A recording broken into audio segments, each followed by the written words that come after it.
ఈరోజు వైఎస్ఆర్ కాంగ్రెస్ పార్టీ కార్యాలయంలో వైఎస్ఆర్ కాంగ్రెస్ పార్టీ అధ్యక్షులు శ్రీ జగన్మోహన్ రెడ్డి గారి ఆధ్వర్యంలో 175 నియోజకవర్గాల్లో పోటీ చేసినటువంటి అభ్యర్థులతో సమావేశం ఏర్పాటు చేయడం జరిగింది. ఈ సమావేశంలో జగన్మోహన్ రెడ్డి గారు కొన్ని నిర్ణయాలు తీసుకుని మనకి 1,33 లక్షల మంది ఓటు వేశారు. అదేవిధంగా పార్టీ కోసం గ్రామ స్థాయిలో కానీ, వార్డు స్థాయిలో కానీ, విలేజ్ స్థాయిలో కానీ నాయకులు, కార్యకర్తలు అనేక వేల మంది, లక్షల మంది పనిచేశారు. వాళ్ళందరినీ కూడా కాపాడుకోవాల్సినటువంటి బాధ్యత మందే. మీరు తప్పకుండా నియోజకవర్గాల్లో ఒక వారం రోజులు పర్యటన చేసి దాడులు జరిగినటువంటి మన నాయకుల మీద కానీ, కార్యకర్తలను కానీ మీరు అండగా ఉండాలని, అదేవిధంగా రాబోయే రోజుల్లో నేను కూడా గాయపడినటువంటి తెలుగుదేశం పార్టీ అల్లరి మూకలు చేసినటువంటి దాడుల్లో ఇబ్బంది పడినటువంటి ప్రతి కుటుంబానికి దగ్గరికి నేను వస్తాను, వాళ్ళకి అండగా ఉంటానని చెప్పి జగన్మోహన్ రెడ్డి గారు చెప్పారు. అదేవిధంగా మొన్న జరిగినటువంటి ఎన్నికల్లో ఇంత మంచి చేసి ఇన్ని రకాలైనటువంటి సంక్షేమ కార్యక్రమాలు అందించి మనం ఓడిపోయాము. ఇది ఒక మిరాకిల్గా ఉంది. దేశవ్యాప్తంగా కూడా మన దగ్గర ఆధారాలు లేవు, అయినప్పటికీ దేశవ్యాప్తంగా మరి శకుని మామ ఎలా అయితే పాచికలు ఎలా కావాలంటే అలా వేస్తాడో అలా తెలుగుదేశం పార్టీ, జనసేన, బీజేపీ కావాల్సినట్టు అక్కడ పాచికలు పడినాయి అని చెప్పి మా పార్టీ కానీ, జగన్మోహన్ రెడ్డి గారిది కానీ, మాది కానీ అభిప్రాయం. అదేవిధంగా రేపు రాబోయే రోజుల్లో ఈ 6 నెలలు కూడా కొంత టైం ఇచ్చి చూద్దాము. ఆ తర్వాత చంద్రబాబు నాయుడు చెప్పినటువంటి దొంగ హామీలని ఎట్టి పరిస్థితుల్లోనూ నెరవేర్చలేడు. ఎందుకంటే ఇవాళ చూసాం సూపర్ 6 అని పెట్టాడు. ఆ సూపర్ 6లో 18 సంవత్సరాలు దాటినటువంటి ప్రతి మహిళకి 1,500 పెన్షన్ ఇస్తా అన్నాడు. రేపు 1వ తారీఖు ఇస్తున్నాడా? దాని గురించి మాట్లాడట్లా. 3 గ్యాస్ సిలిండర్లు ఇస్తా అని చెప్పాడు, దాని గురించి మాట్లాడట్లా. బస్సుల గురించి మాట్లాడట్లా. అదేవిధంగా బీసీ కానీ, ఎస్సీ కానీ, ఎస్టీ కానీ వర్గాలకి 50 సంవత్సరాలు దాటిన వాళ్ళకి పెన్షన్ ఇస్తానని చెప్పాడు సూపర్ 6లో, దాని గురించి మాట్లాడట్లా. అది ఎప్పుడు ఇస్తాడో చెప్పట్లా. అదేవిధంగా ఇంకోటి 20 లక్షల మందికి నిరుద్యోగులకి ఉద్యోగాలు ఇప్పిస్తాను, ఉద్యోగాలు కనుక ఇప్పించలేకపోతే ఈ లోపు 3,000 రూపాయలు నిరుద్యోగ వృత్తి కూడా ఇస్తానని చెప్పి సూపర్ 6లో పెట్టాడు.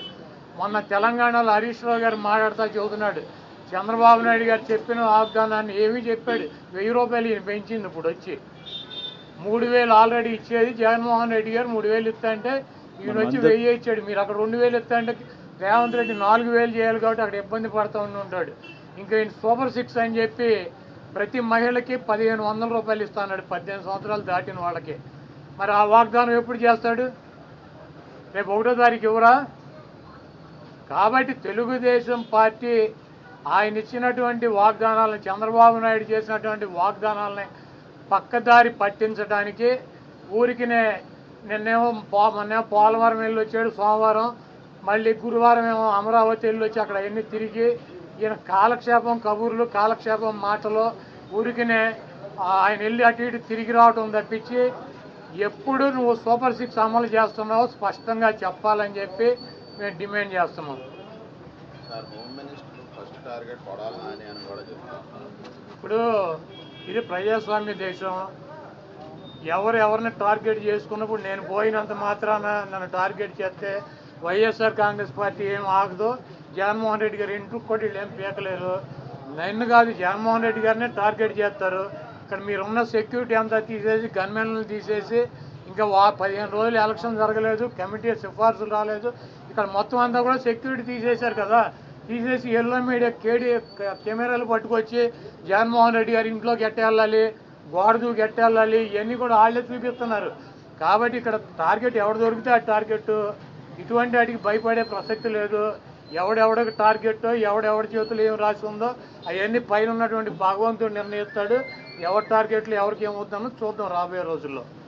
అదేవిధంగా ఋషికొండలో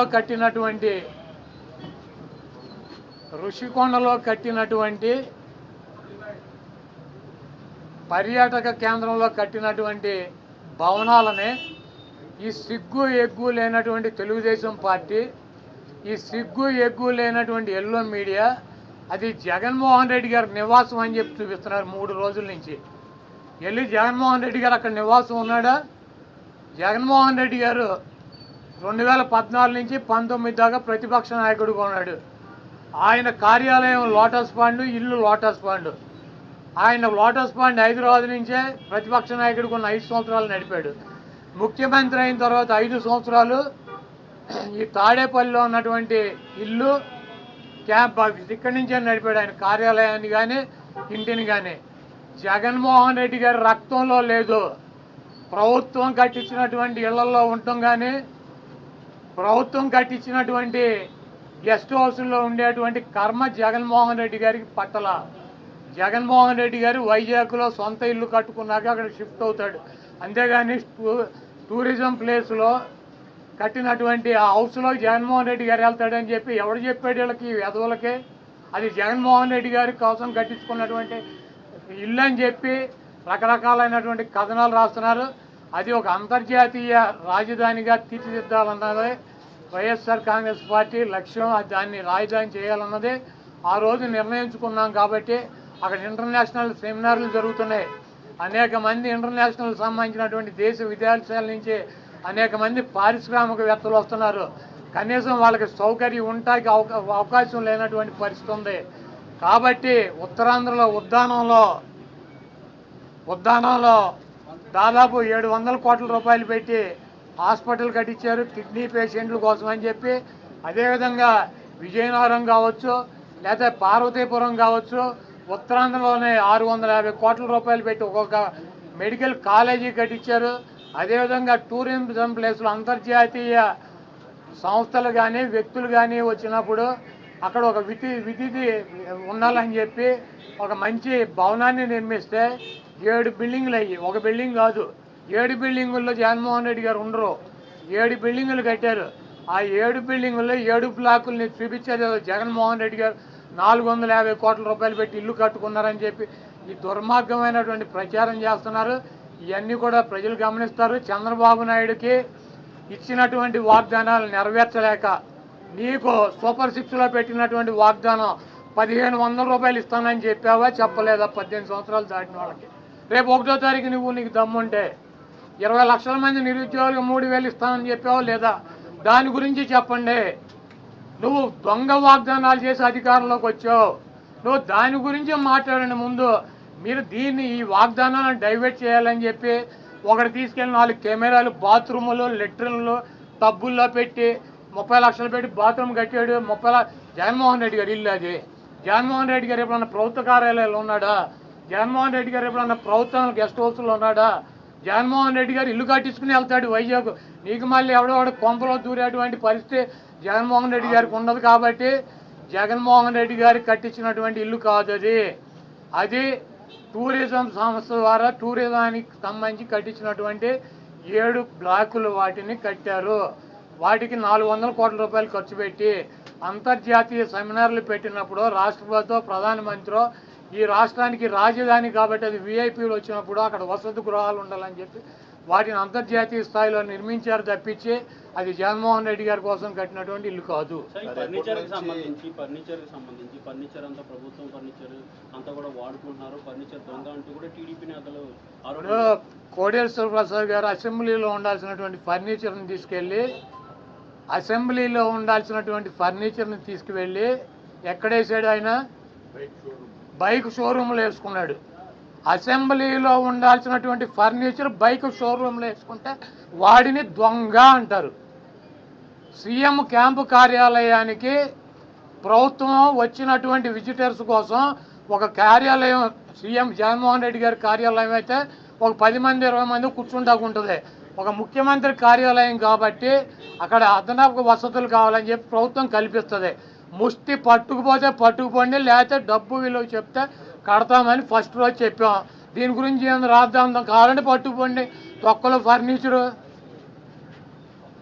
ఎంత ముష్టి ఫర్నిచర్ ఎంత ఉంటుంది? కావాలండి పట్టురండి, మేము షోరూమ్లో వేసుకున్నాం, తీసుకెళ్ళి మా సాక్షి ఆఫీసులో వేసామా? కాదు, మాకు క్యాంప్ ఆఫీసులో పెట్టినటువంటి ఫర్నిచర్ని తీసుకెళ్ళి సాక్షి ఆఫీసులో వేసుకున్నామా? దొంగ అంటే అసెంబ్లీలో ఉండాల్సినటువంటి ఫర్నిచర్ని తీసుకుని బైక్ షోరూమ్, నీ సొంత షోరూమ్లో వేసుకుంటే వాడిని దొంగ అంటారు. అంతేగాని క్యాంప్ ఆఫీసులో ఇచ్చినటువంటి ఫర్నిచర్ క్యాంప్ ఆఫీసులో ఉంటే దానికి కావాలంటే డబ్బు కడతాం, లేదంటే ఫర్నిచర్ తీసుకుపోమని చెప్పాం. దానికి దొంగ ఇవన్నీ పనికిరాని మాటలు. ఋషికొండ ఫర్నిచరు, దాడులు, కొడాల నాని టార్గెట్, జగన్మోహన్ రెడ్డి టార్గెట్, ఇక్కడ పోలీసులు తీసాం, ఇవన్నీ సొల్లు పురాణం. మీ చేతనేం చేసుకోండి, నో ప్రాబ్లం. మీరు సూపర్ 6లో పెట్టినటువంటి వాగ్దానాలనే మీరు ఎప్పుడు అమలు చేస్తున్నారో చెప్పాలి. జగన్మోహన్ రెడ్డి గారు తరఫున మేము అడుగుతున్నాం, వైఎస్ఆర్ కాంగ్రెస్ పార్టీ తరఫున. చంద్రబాబు నాయుడు అమలు చేసే బాధ్యత నాదని చెప్పి పవన్ కళ్యాణ్ గారు కూడా చెప్పాడు. కాబట్టి ఇవన్నీ సొల్లు పురాణాలు వద్దు, మీరు చేతనేం చేసుకోండి, నో ప్రాబ్లం. మీరు ఎవరిని చంపేయాలో చంపేయండి, ఎవరిని కొట్టాలని ఉన్నారు కొట్టండి, ఏం చేయాలని ఉన్నారు చేసుకోండి. మీరు సూపర్ 6లో ఇచ్చినటువంటి వాగ్దానాలనే 1వ తారీఖు నుంచి 4000 పెన్షన్తో పాటు అమలు చేస్తున్నారా లేదా, దీనికి స్పష్టంగా సమాధానం చెప్పండి. సార్, జగన్ గారి యాత్ర ఎప్పటి నుండి స్టార్ట్ అయ్యే అవకాశం ఉందండి? దాడులకు గురైన వాళ్ళు సుమారుగా అంటే పలానా టైం అని అనుకోలేదు, ముందు మమ్మల్ని వెళ్ళమన్నారు, తర్వాత